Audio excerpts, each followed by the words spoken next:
লেখনীর প্রতিভা আবার নিয়ে চলে এসেছে হাতের লেখা সুন্দর করার তৃতীয় শর্ত।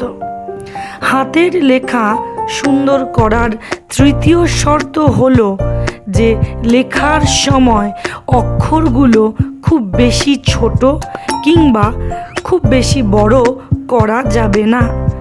লেখার সাইজ মাঝারি থাকলে লেখা এবং পুরো পাতাটাই দেখতে সুন্দর লাগে।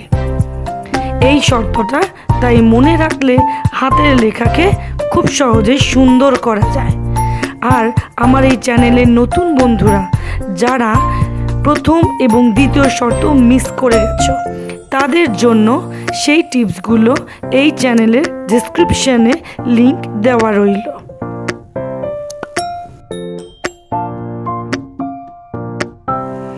এই টিপস ভালো লাগলে অবশ্যই লাইক, কমেন্ট, শেয়ার করো। স্কুলের স্টুডেন্টরা অবশ্যই চ্যানেলটিকে সাবস্ক্রাইব করে রেখো।